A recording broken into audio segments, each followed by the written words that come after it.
ವೀಕ್ಷಕರೇ, ನಾನು ಟಿಪ್ಪು ನದ ನಿಮ್ಮ ಮುಂದೆ ಒಂದು ಮೋಟಿವೇಶನ್ ಕಥೆಯನ್ನು ತೆಗೆದುಕೊಂಡು ಬಂದಿದ್ದೇನೆ.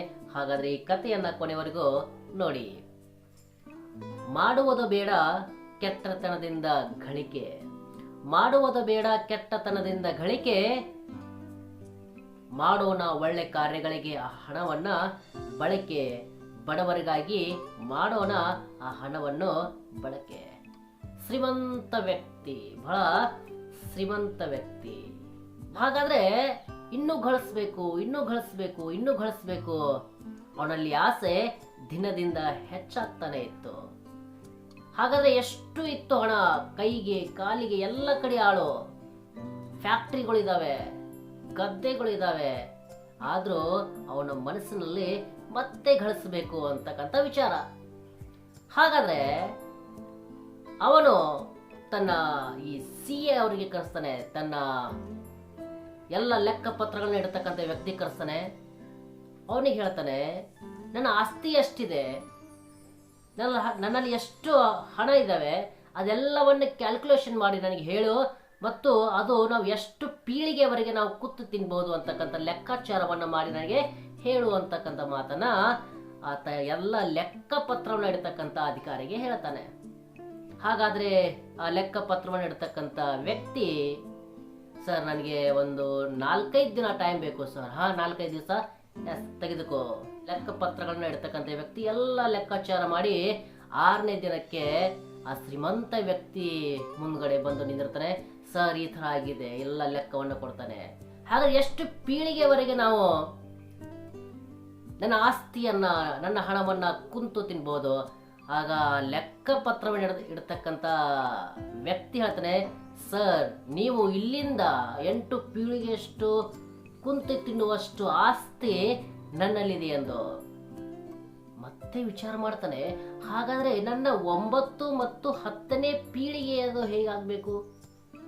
ಅವ್ರ ಬಗ್ಗೆ ವಿಚಾರ ಮಾಡ್ತಾನೆ. ಅವ್ರು ಮತ್ತೆ ದುಡಿಬೇಕಲ್ವಾ? 8 ಪೀಳಿಗೆವರೆಗೂ ಆರಾಮಾಗಿ ಕುಂತು ತಿನ್ಬೋದು. ಅದು 9 ಮತ್ತು 10ನೇ ಪೀಳಿಗೆ ಅವ್ರು ಮತ್ತೆ ಕಷ್ಟಪಟ್ಟು ದುಡಿಬೇಕಲ್ವಾ? ಹಾಗಾದ್ರೆ ನಾನು ಅವರಿಗೂ ಕೂಡ ಏನಾದ್ರೂ ಮಾಡಿ ಹೋಗ್ಬೇಕು, ಆಸ್ತಿ ಹಣವನ್ನ ಗಳಿಸಿ ಹೋಗ್ಬೇಕು. ಹಾಗಾದ್ರೆ ಮತ್ತೆ ಶ್ರೀಮಂತ ಆಗ್ಬೇಕಾದ್ರೆ ಏನ್ ಮಾಡಬೇಕು? ವಿಚಾರ ಮಾಡ್ತಾನೆ. ಅವಾಗ ಯಾರೋ ಒಬ್ರು ಅವ್ರಿಗೆ ಹೇಳ್ತಾರೆ, ಈ ಊರಿದೆಯಲ್ಲ, ಈ ಊರ್ ಹೊರಗಡೆ ಒಬ್ರು ಸಂತರಿದ್ದಾರೆ, ಆ ಸಂತರ ಹತ್ರ ಹೋಗಿ ನೀವು ಏನ್ ಮಾಡ್ಬೇಕು ಅಂದ್ರೆ ಕೇಳಿ, ಅವರು ನಿಮಗೆ ಏನಾದ್ರೂ ಒಂದು ಸಹಾಯವನ್ನ ಮಾಡ್ಬೋದು. ಹೋಗ್ತಾನೆ ಸಂತರ ಹತ್ರ. ಸಂತ್ರೆ, ನನ್ನಲ್ಲಿ ಸಿಕ್ಕಾಪಟ್ಟೆ ಆಸ್ತಿ ಇದೆ, 8 ಪೀಳಿಗೆಯಷ್ಟು ಕುಳಿತು ತಿನ್ನುವಷ್ಟು ಆಸ್ತಿ ನನ್ನ ಹತ್ರ ಈಗ ಇದೆ. ಆದ್ರೆ 9 ಮತ್ತು 10ನೇ ಪೀಳಿಗೆಯ ಬಗ್ಗೆ ನನಗೆ ಬಹಳಷ್ಟು ನೋವಾಗ್ತಾ ಇದೆ.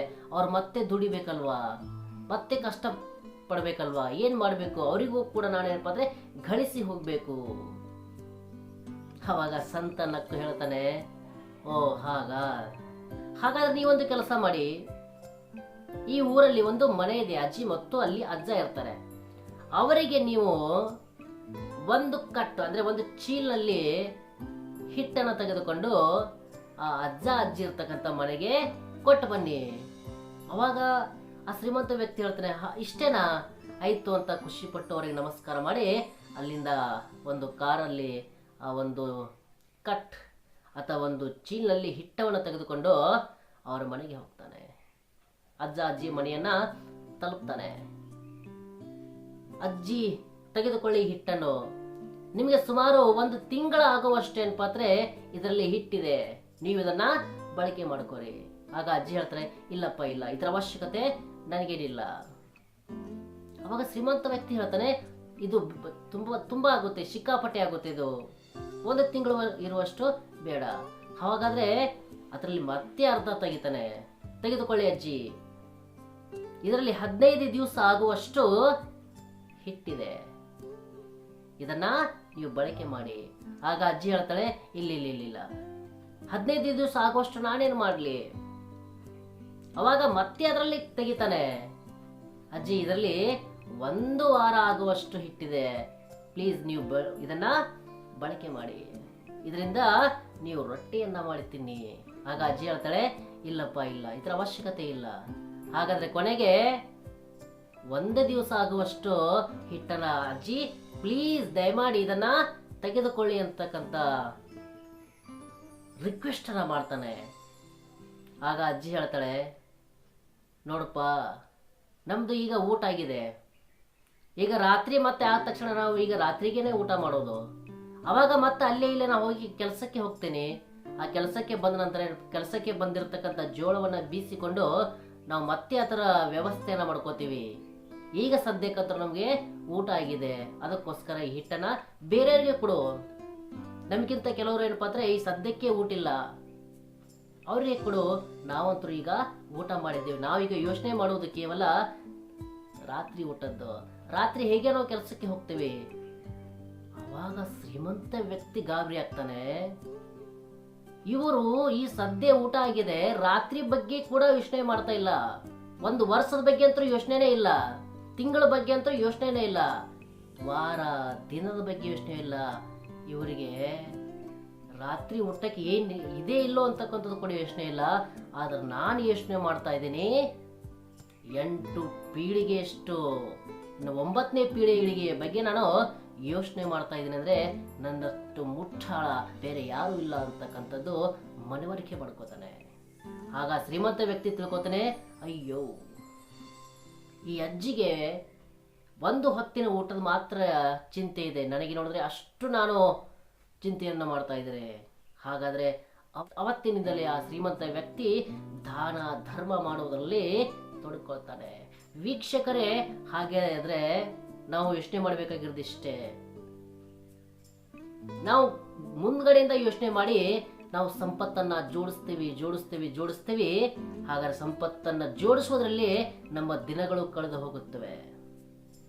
ಇನ್ನೇನು ಕೂತು ತಿನ್ಬೇಕು ಅನ್ನುವಷ್ಟರಲ್ಲಿ ನಮಗೆ ಅಟ್ಯಾಕ್ ಆಗುತ್ತೆ. BP, ಶುಗರ್ ಇವೆಲ್ಲವೂ ಕೂಡ ಅಟ್ಯಾಕ್ ಆಗುತ್ತೆ. ಗಳಿಸಿ ಇಟ್ಟಿರ್ತೇವೆ. ಒಂದು ದಿನ ಕುಂತು ತಿನ್ಬೇಕಂದ್ರೆ ಟೈಮ್ ಕೂಡ ಸಾಲುವುದಿಲ್ಲ. ಹಾಗಾದ್ರೆ ಇಲ್ಲಿ ನಾವು ಉಪೇಂದ್ರ ಅವರ ಹಾಡು ನೆನಪಿಗೆ ಬರ್ಬೋದು. ಡೇಂಜರ್ 20 to 40 ಡೇಂಜರ್, 16 ವರ್ಷ ಕಳೆದು ಹೋಗುವುದು. ಕೊನೆಗೆ ಒಂದು ಲೈನ್ ಹೇಳ್ತಾರೆ, ಕಟ್ಟುವುದು ನಿಘಂಟು ಮೂಟೆನ ಅಂತಕ್ಕಂಥದ್ದು. ಗಳಿಸೋಣ, ಆದ್ರೆ ನಮ್ಮ ಶರೀರವನ್ನ ನೋಡಿ ನಮಗೆ ಎಷ್ಟು ಸಾಧ್ಯ ಆಗುತ್ತಲ್ಲೋ ಅಷ್ಟು ಪ್ರೀತಿಯಿಂದ ಗಳಿಸೋಣ. ಜೊತೆಗೆ ಬಡವರಿಗಾಗಿ ಮುಷ್ಟಿಯಟ್ಟು ಹಿಡಿಯಷ್ಟು ಕೊಡೋಣ. ಕೊಟ್ಟಿದ್ದು ಬಹಳಷ್ಟು ಪ್ರೀತಿಯಿಂದ ಅದು ಇರುತ್ತೆ ಅಂತಕ್ಕಂಥದ್ದು, ಕೊಟ್ಟಿದ್ದು ಅದು ಬಹಳಷ್ಟು ಟೇಸ್ಟ್ ಆಗಿರುತ್ತೆ ಅಂತಕ್ಕಂಥದ್ದು. ವೀಕ್ಷಕರೇ, ಧನ್ಯವಾದಗಳು. ಜೈ ಹಿಂದ್.